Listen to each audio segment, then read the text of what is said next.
Hello and welcome back to our Fire Red Nuzlocke. Most folks just call me Orange Joe, and in today's episode, I made two promises to you yesterday. We are going to talk about music, and we are going to get an encounter. In that order, too. But, you know, capping off last episode just a little bit, we got basically two encounters and did some fights. It was a relatively uneventful episode, but it's an important one. We need to train up. We need to get these encounters. We need to get the ball rolling a little bit here. Speaking of balls, there's one right there, and we will grab that in a moment. But yeah, so last episode I left off talking a little bit about Teenage Dirtbag and about where my where my musical interest comes from and kind of what I dig. And we're gonna try Lizardius. I know the level difference is a little scary, but it's only 2 levels. We should be okay. Takedown's a little scary. We'll be alright. For at least one attack. No crit, please. No crit or no. Okay. Another takedown coming in. Is Ember 100% accurate? It is. Can we do it? No, I don't think we can. I think what you do here is you just heal, and you see where the wind takes you. And yeah, so now we've guaranteed the victory on this one. Just want to play it a little safer. But so yeah, as far as musical taste goes, I would just to reiterate on last episode, I would poison powder. Yeah, we can let poison powder. Why not? Get rid of growl. Sure. What the heck? But I would say that I do have a bit of a broader interest in several forms of music than what you would consider to be average. And I feel like a lot of that comes from my mom and dad to start, and then a lot of my own kind of musical discovery. So my dad listened to a lot of metal, and I mean a lot. Like, his favorite band was Metallica, and that imparted onto me for a very long time, Metallica being my favorite band, and they are still very high up there for me, even though they're very, very dadly in their tendencies, which is okay, but they're very high up there for me just because I have that sentimental value with my dad having listened to it, and being able to carry that torch a little bit for him. And that's a lot of money. I've always quite liked that music just because I grew up around it, and so I got like, what other bands can I think of? Like System of a Down, he loved Rage Against the Machine, he loved AC/DC, but that's one I've grown out of. That's a band that I feel got shockingly far for how, I'll just say it, for how talented they aren't. Again, they're more talented than me, for sure. Yeah, you can make that argument. I'll listen to it, because you're right, but, you gotta look at the other side of the coin and also go, I wish this was full HP, that's okay. And go, but like, compared to other bands, there are ones that are way more talented, that sound way better, that have a much more interesting and diverse, like, series of ideas, that get nowhere near even an ounce of the fame that AC/DC somehow had through the early 2000s. And it's a little warranted. A couple of their songs are catchy, but, man, there's not as much talent on display there as other bands. And I know I listen to bands that aren't, like, shining examples of raw talent and expertise in what they do, but like, I can pretty confidently say that most of the bands I like are more talented than AC/DC are. No, you could make the argument that there's a talent in marketability and in being able to find your niche and really run with it, and if you do classify that as a talent, sure, okay, yeah, I'm with you there. Sure, that is they've shown they have extreme talent. But on the other hand, as far as like musical efficacy goes, none of their like beats are that rhythmically interesting. None of their riffs are that different or like technically incredible. I don't think we want Taunt. yeah. I think the only thing that Taunt would be, like, even usable against would be, like, a Wobbuffet, and even then I don't want that. I don't think we need Leer either, come to think of it. I think we can do fine without that. A Mawile. Steel Ghost, I think you are? We're gonna put Cannon up. Let me look at what Mawile is. Oops. Mawile. What are you? What are you? Yeah, so you'd be just Steel type at this point. Let me see if you know anything that's scary to us. To a little old Deoxys. I know that.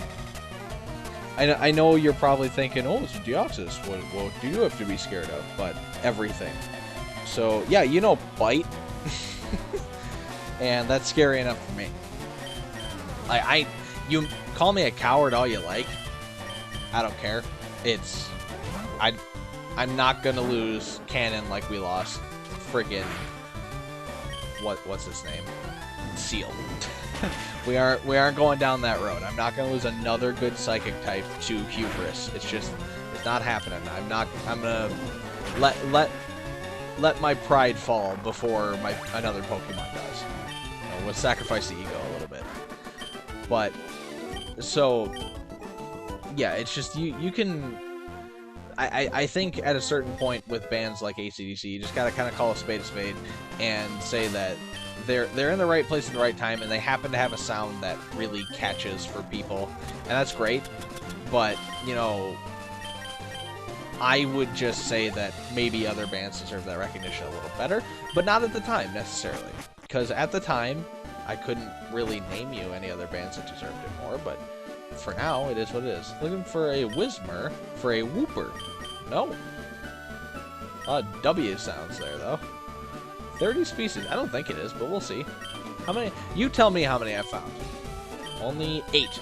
I think that means we are actually out of range of getting Flash, which really sucks. Because I think Flash is 10 or 15. If it's 10, it'll really hurt. If it's 15, we'll get over it. Another mail. What do you know?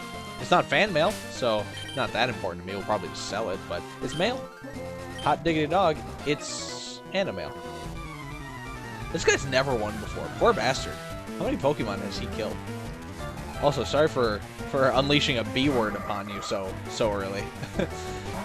But anyway, back to music. Yeah, so he liked metal, and you know, even branching beyond the big four, he loved Pantera. He loved, you know, you can name just about any metal band from the, you know, any popular, obviously, metal band or metal adjacent rock style bands from the 80s up through, you know, the early 2000s, you know, up until he passed. That, you know, if it was a big enough one, he probably knew and enjoyed it to some extent. You know, he didn't listen to everything, but he kept on the local radio station for rock at all times and loved it, would jam out to it in the garage while he was working on cars and stuff, you know. So it's definitely something that I inherited from him. But then on the other side of the coin, you got my mom, who was listening to 80s hits and these like more romantic style stuff, like, you know, what am I doing? Get out of there. she loved what songs like the Tide is High.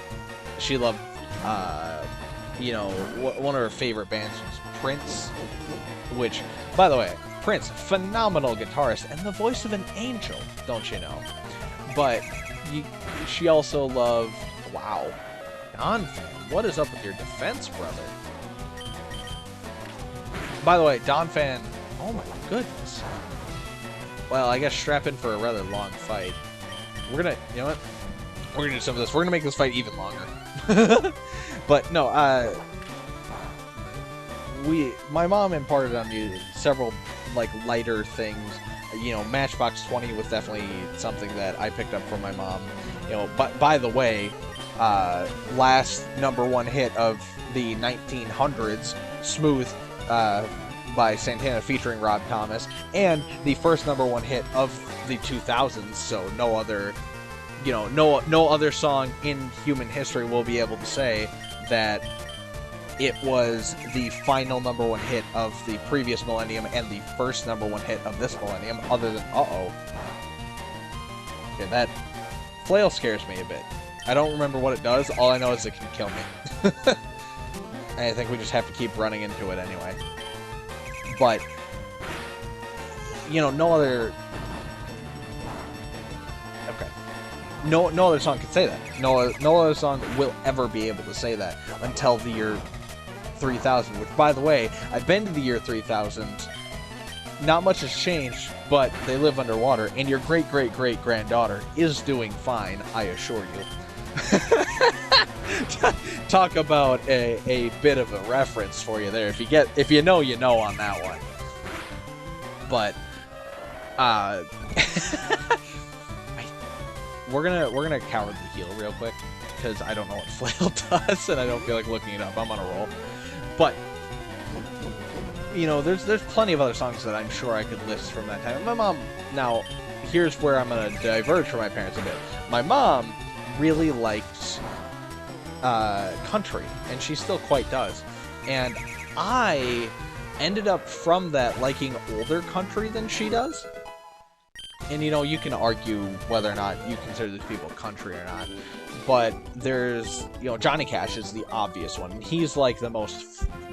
He for some reason is loved by country and metal fans kind of the world over, so that's kind of an obvious one. But then there's people like... Oh, what's his name? I gotta... You know... Now, for this, I'm not too lazy. I gotta look at my playlist here. There's, what is it, Jefferson something for... They did... Goodness, what is it? They did Keep Your Hands to Yourself. Absolutely adore that song. For just a litany of reasons. I bet you we could take out Aaron. There's... Coulter Wall. That's who I was trying to think of. Has the album Imaginary Appalachia, or Appalachia, if you will. You know, depending on what video game universe you're in. You know, Fallout 76 certainly had an interesting way of pronouncing it, but I chalked it up to, well, it's post-apocalyptic. Maybe they just forgot how pronunciation worked, but what do I know? Please don't hit me with a rollout. Please just die with. But on that album, there's a song called Devil Wears a Suit and Tie. Oh, baby. That is an absolute banger right there. Just adore that song to no end. And I really think that if you are even a little bit into country, you should hear that song. Because it's one of those easy listeners that you could realistically put on at like a bar and, you know, have people just kind of hanging around and be like, you know, I kind of like this. What is this? Now, it's not like a, you know, really happening song or anything like that, but I think it's quite good. And then, what was the other one? Marty Robbins, I think his name is? Yes. Marty Robbins did this song called Big Iron. That one feels old. That one feels very old. And it's in the vein of kind of... It feels like a Western song.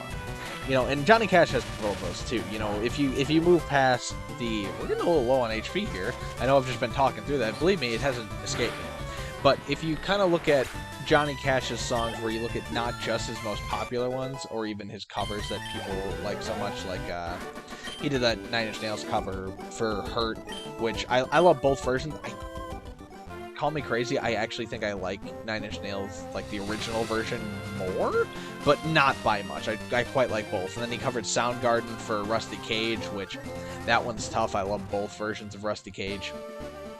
But you know, if you look past that and you listen to his more country, more kind of down to earth rooted songs, kind of like, you know, or that just are kind of off kilter for like Cocaine Blues, really kind of, that it's a popular one, but that one's kind of up there, you know. Or if you look at what, City Jail, that's one that's really not commercially viable, but it has such a vibe to it that I can't explain it, but it's just so jaunty and fun that I really do quite like it.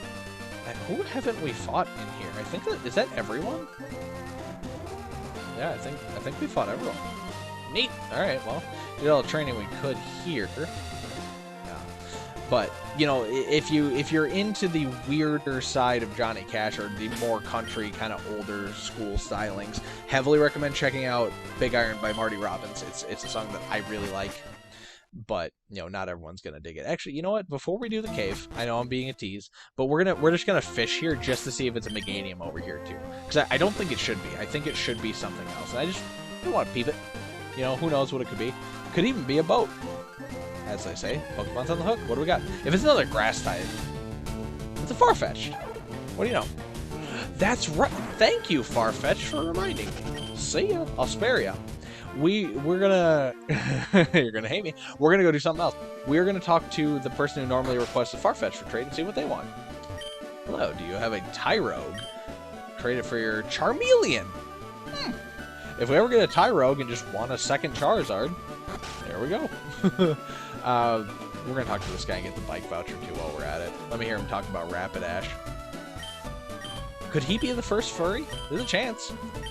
There's a chance that this guy was the very first one, because he could be a Rapidash furry, and that's okay. I don't judge. I just putting that evil out there, because I'm sure that this old man doesn't need to be sexualized in any way or anything like that. But we're doing it.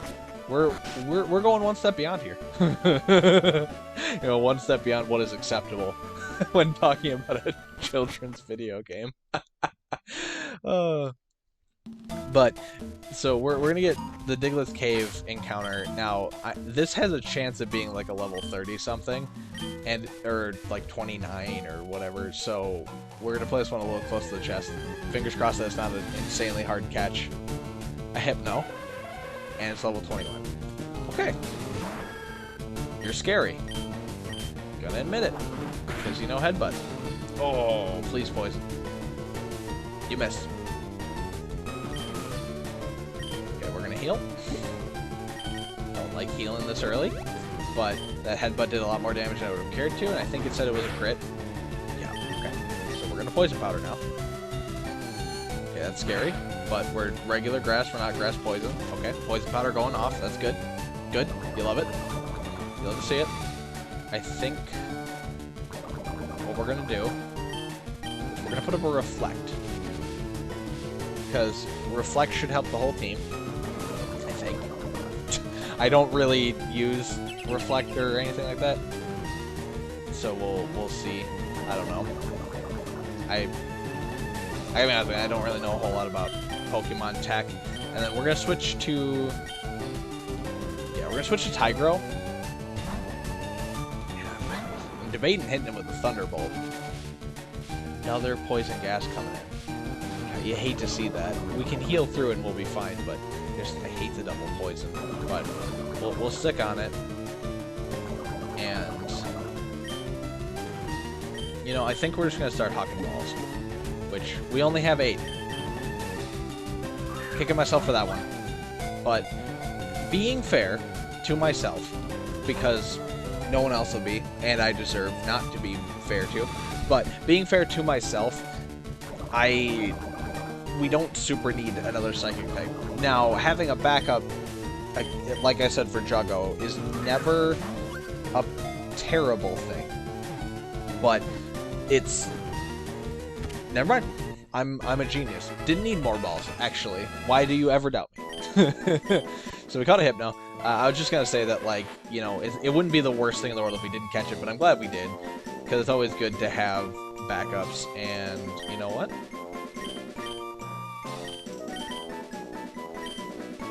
Sleepy. That's what we're calling Hypno. Hypno is sleepy. These are sleepy little sheepy. And do we have antidotes? We have 2. But we only need 1. We're gonna go right back to the PC here. So we only need to use 1. We'll keep the other ones in backup, and we'll heal up out of this poison state. Not too keen on Hypno having poisoned us, but it's fine. Pardon the awful noise.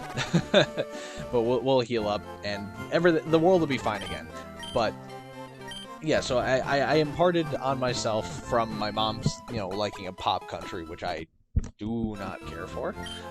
You know, I changed that to being liking older country, that, you know, is stylings that aren't really popular anymore. And sure, some people do it, some people carry that torch, but a lot of country prides itself. I'm just checking to see if Sleepy had an item, which he didn't. We're getting robbed on these items, man. I'm telling you. But, you know, a lot of modern country prides itself kind of in a place of patriotism, which is fine. Don't get me wrong, I understand that that's kind of a lot of the core concept of country is it's meant to be, you know, folky and about the country you're in, and typically it's reverent of that, but, you know, call me what you will, I'm not huge on, you know, wearing any country's pride really on your sleeve too terribly much. It's fine to be happy where you came from, but at all times you should be a skeptic, you know, you should always be a critical thinker of what's going on. You shouldn't wholeheartedly support anything in this world. You should, you know, have a level of scrutiny for everything, even if it's something that you greatly and dearly love. You should also look at it in a realistic sense, you know, if it's the country you came from, you should really look at it and be like, hey, what could we do to improve here? What are we doing right and what are we doing wrong? You know, and you know, even if you're in a relationship, you should always be looking at that relationship and being like, what am I putting forward here? Sorry, that I've never seen that berry before in my life. I don't know this man. A leaf stone. I don't think that's useful to us, but we have one now. What else do we got? And a yellow shard. They're just like mail in that they're useless. For an orange shard, now we'd be talking. But no, it's you know, if you're in a relationship, it should be a continual state of improvement and reflection, and you know, you should always be coming into each day like, how can I make my end better? How can I help? How can I pull my weight or more than my weight? How can I be the best for this person and for myself that I could possibly be and that they could possibly be, you know? And don't get me wrong, I'm not telling you to judge other people. I'm not saying, like, if the person you're with is bugging you, that you should be like, frick you, buddy, you know? But, Feebass. Feeble bass. Weak. Although, we don't know any moves that can hurt you. I mean, we do, but not that can, like, actually hurt you, so, well, sorry to say it, Deoxys, we'll put in a real Pokemon to handle this. But, no, you know, I'm not saying, like, you know, be rude to your partner if they aren't up to stuff, but, like, always be open to those conversations, always be open to genuine self-reflection and improvement, and, you know, try and help those around you to be, you know, improving daily as well. You know, not every day has to be a day for improvement, sometimes you need days of rest too, but if you can be mindful of your flaws and try and improve upon them, that's gonna mean the world to you as life goes on. You know, don't get me wrong, I'm not gonna act like I'm some wise and old man, like, oh, back in my day, we improved every day! It's nothing like that, it's just, you know, I've had a lot of moments in my life where it was time for a change, it was time for something drastic needing to happen, and the only easy way, well, there's no easy way through, there's never gonna be an easy way through, I can tell you that, but the only way that I could find through... Way to go, Flora, snapping out of confusion. Hey, you missed, so never mind. I take back what I said. But the only way through is being mindful of your faults. It's being mindful of who you are, where you've come from, and where you hope to go. And, you know, I can't say that I'm always... Oh, come on! About to put in Tigro to finish the job here. I shouldn't have to do that right now. But, you know, you always have to look at certain things as they are and find a way to try and acknowledge... Okay. We're gonna heal. I'm gonna put some faith in you to finish this out, Flora, but just know you're on very thin ice. But you have to be able to look at, you know, things with a critical lens, not to be a jerk. Obviously, believe me, I've been down that path before, where you're hypercritical of everything and you become a jerk and no one wants to be around you, and it sucks. And you don't want to be that guy. Take it from a guy who was that guy. You don't want to be that guy. but you also don't want to be the kind of person who at all times tempted to exist as you do. You should be looking to the future, be looking to improve, and be looking to help the people around you improve if you can. Don't force it on them, but if the people around you, you know, need help, help them. And if you need help, get it. You know, be the change you want to see in the world, you know? I find that rings really true. And again, it's not always going to be easy, but you know, that skepticism is going to be important going through. And as a person, you know, you shouldn't look at your country through the lens of, you know, country music, or, you know, your cohort as being, I think we can take an Illumise. I don't think Illumise knows literally anything useful. But you shouldn't look at anything around you and be like, this is perfect and it's the way it should be. You know, there's a reason that friggin' Voltaire in Candide, which was written long before you and I. I don't remember when Voltaire was alive, but it's long ago. Let me Google this to really give you a frame of reference of how far back. Let's see. Voltaire was a French writer. He was born in 1694 and died in 1778. Long time ago. Long life, too. My goodness. But he wrote, if you haven't read Candide, by the way, quit healing Illumise, for starters. But if you haven't read Candide, by the way, Pangloss is the mentor of the main character, whose basically mission statement and belief is that the world that we live in, the world around us, is the perfect world, and that there's no point in attempting to iterate on it or, you know, imagining a better one because this one's perfect. And now, there are elements to that are obviously trying to satirize certain things that were happening in France at the time. I believe that was around the time of, not around the time of the French Revolution, but that was around the time that France was working with the Enlightenment movement and moving away from their church sentiments and stuff like that. Not that I'm trying to speak to right or wrong on church at all. I am not equipped to handle that conversation, believe me. But, you know, the point coming across there is that character was made... Oh, I never remember what room this is for the healing. I think it's you. Wrong! Is it... It can't be this one. Is it this one? No! It might be the one to the right. I never remember what room has the healing lady in it. Oh, everyone's looking refreshed and chipper. A Cleffa. Horrifying. But his character is played at... Oh, it's a ghost type move. Alright, thank you, game.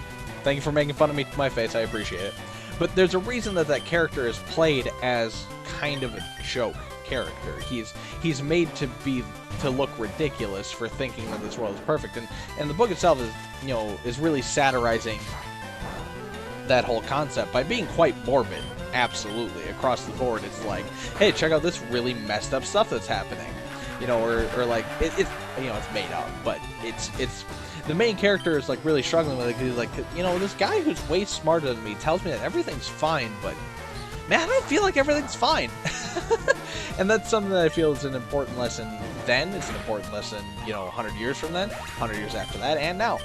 It's something that you should always have, that little bit of thought that's like, you know, maybe, just maybe, there's some improvements that can be made to the world, and should be made, and to yourself. And I know that's a really roundabout way to explain why I don't really like country that much. Believe me, that's not lost on me, and I think it's kind of funny that I took that long to get that point across, because you're probably sitting there like, man, that's where you came from with this conversation? Yes it is. But that is part of it, and the other part of it is I just don't like that what country used to be, where it was like, hey, good looking, what you got cooking, you know, this real, like, really relatable kind of you know, grassrootsy kind of I'm a nobody and I know nobody and that's okay with me kind of stuff it's fun. It's really, you know, it relates to kind of my sentiments about how I'm probably it was this one. I'm a fool. Hello, I'd like to sleep, please. I would like a short rest, yes. But it's really relatable to me in the fact that I came from a just hyper tiny little town, and you know, we being fair, you know, there's some jokes you can make about how I've been seeing people pass around this like, oh, you're from a small town? Well, you know, what do you know about this? Well, did you have a stoplight in your town or not? Did you have this? Did you have that? And, you know, from the part of the country I'm in, the easiest, lowest hanging fruit joke you can really make about it is you can point out that I'm in a part of the country, you know, the United States, where there are sometimes in a lot of these towns around us more bars than any other type of establishment, and that's not no word of a lie there. Like, legitimately the most common establishment in certain towns is a bar. I think, you know, one town over from where I grew up, there's more than one bar per 1,000 people for sure. It's, gosh, I think how many operating bars there were at its peak. So there was the one where the guy got stabbed. Yes, that's a real thing. The guy's fine. He survived the stabbing, but he was stabbed. There was the one across the street from that, the one across the street from that, the one down the street from that, and then the two on the fringe of town. So there were 6 bars active in that town. That town had 3,000 people. That is 1 bar per 500 people. And that's too much, if you ask me. But, you know, the town I came from only had 1 bar, don't you know? And it also only had about 500 people in it. So it was meeting the quota of 1 bar per 500, but man, let me tell you, that bar never got any use anyway. No one liked it. It's tiny, and people would just drive down the road a piece to get to the better bar. You know, I'm middle of nowhere, but I'm right next to somewhere. I'm on the edge of somewhere. At least, you know, where I grew up and all that. But we're gonna take a nice fight here. But yeah, so I like that old sentiment of like really bluegrassy kind of old folk country where it was just, you know, just kind of nothing, music for relaxing. And then, you know who's really good against the Kabuto? That's right, Blizzardian. I'm very much kidding, Flora. But, you know, that really appeals to me in some sense. There's stuff about it, believe me, that's problematic about that culture and whatever have you, but there's other things that do appeal to me that I do quite like, and, you know, I miss. And so when it's been more or less converted into pop, it's just not for me, because pop doesn't really appeal to my sentiments. Now, there's certain pop songs and bands that I quite like, you know, quite like a lot, but I feel like it's not a good blend for country to really have undertaken that missive, you know, that as what they're aimed at. And not all country does it, but popular country does, and that's just really not for me. A Lapras, that's, every time I see a Lapras, I'm gonna be scared because it's a really good Pokemon. So we're gonna put in Tiger. We're gonna overkill it. I don't care. It's a problem, and we need to deal with problems early and often. But yeah, no, so talking less shop, more music here. So country isn't really my racket. You'll find me making fun of punk a lot, but I'll never disrespect the fans of punk, because I don't really care for punk music, because many bands have proven that whether or not you're good at punk doesn't really matter. You can be famous as a punk musician or band and be just terrible. Just unbearably awful. Like, look at G.G. Allen. You probably know the name G.G. Allen. And if you've ever heard his music, it's not because of his music, I can tell you that. It is certainly not because of his music.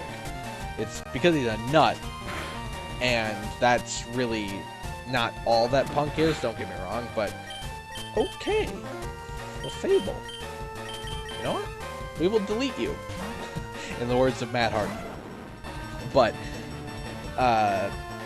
like, you know, there's other bands like the Dead Kennedys who are quite good, who got very famous, and I would argue rightfully so, off of the back of their skill and political commentary and what they were doing. And again, I'm not trying to say one way or the other how I feel about what they've written about.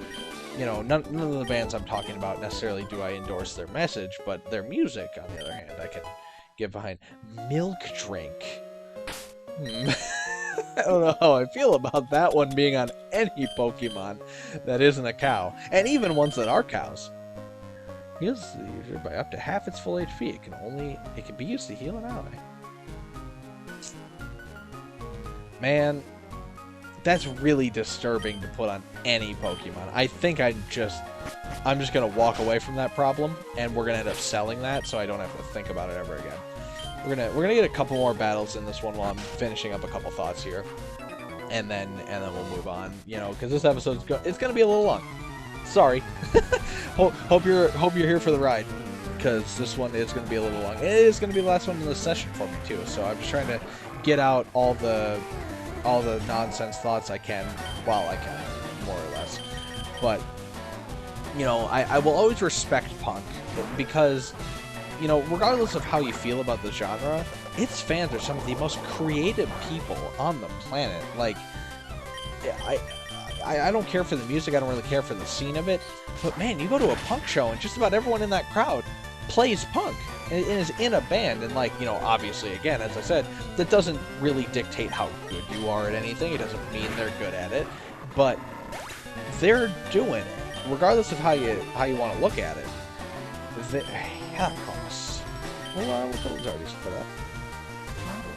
Regardless of how you want to look at that, they're still doing it. That's incredible, because like you can't go to most shows and be like, yeah, everyone here kind of either plays an instrument or sings. But at a punk show, you can almost in genuine confidence do that and be not that far off from the truth. Alright. Yeah, we should be okay. No crits and don't get 5. Oh, 2. We're not even worried. I don't like your speed. I don't like that you're faster than me, and that is scary, but we'll be okay. Yeah, speed tie. Who was scared? But yeah, punk fans, you know, if I got any punk fans in the audience, please, you know, sound off down below. But you guys are something else, honestly, in your own league with how you handle music and how you handle being a fan and being part of a fandom. I wish that most fandoms on the planet were as creative as punk, you know, fans are, because punk's something about that, you know, raw emotion, anger and angst and rage and, you know, whatever have you. It inspires people to really go after it themselves, and that's awesome. I love to see that. But you know, it's a genre that isn't really for me, but I can see its merits. There's a lot of genres that I quite enjoy as a concept, but not and I think that's kind of rich of me, but it's, you know, it's the place I get to take that stance because I say so. You can't really change me on that front, but you know, I think we've talked enough shop for this one. I think we're going to take a little rest here, and this will also end up being the last episode of this recording session. Everything is happening. We're doing okay. You know, we've been training up our team pretty consistently evenly. Now, I know Tigro is a bit higher than everyone else. That is... It's a byproduct of necessity, and it's a byproduct of my own idiocy. Because, like, I will just throw Tigro in front of any and everything if I'm scared of it. Which, you know, is good because it's a Nuzlocke and I like playing it safe. Like I said, never beaten one of these things before. Which, I'll tell you, this team has a chance. I'm not gonna... Please, knock on wood. If you're at home, you know, bless up. Because I don't want to open the door for tragic irony like I always do. But, with our team being as looking as good as it does, we have a good shot. And with Tigro being a little ahead of the pack, it sucks, but at the end of the day, it doesn't matter. I'm okay with having him there just because we need something for when we come across a Pokemon that just genuinely scares us. And if Tigro was down like 2 levels, or it was down like 4 levels, and everything else was at about level 20, I'd be a lot more scared of stuff, as opposed to when we can put Tigero in and just know it's going to be higher than anything we really have to worry about right now. But I think once we get off the SS Anne, we'll be in a very good place to take on Lieutenant Surge. Maybe. We'll see. We might just honestly go and take the items first and take the path less travel and then fight Surge, and I think that'd be a safer bet anyway. But either way, you know, we're gonna end it here. We're gonna take a rest, and we'll go out on the rest screen. But you know, as I always say, thank you very much for sticking with me throughout the whole video. This one was a bit longer. We're just cresting 40 minutes here, and I know that that's rather long for us, but you know, thank you for sticking with. If you did stick with throughout the whole thing, please leave a like. It helps me out a lot, lets me know that people like what I'm doing and want to see more. And if you do want to see more, be sure to subscribe. You know, stick around. We'll be doing more Nuzlocke. It's still gonna be coming up. Still doing daily uploads of Isaac and Nuzlocke. I don't foresee that changing anytime soon.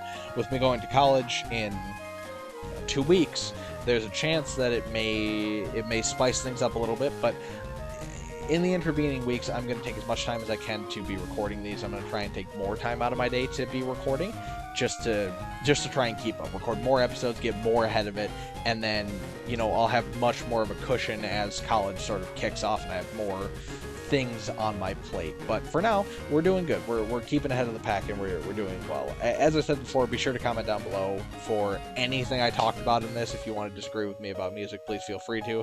I can't promise you that you'll change my mind on anything I've said, but if I've said something truly ignorant, please let me know, and I will be happy to at least look at it. And be sure to, you know, if you want to have it spill over to Twitter, you know where to find me, Orange Joe at most folks on Twitter, down in the description box below too. And as I say, as I've been saying recently, if you are checking out the description box, be sure to, as it says in there, have a lovely day. And you know, as we're resting up here, hope you have a lovely day. See you next time.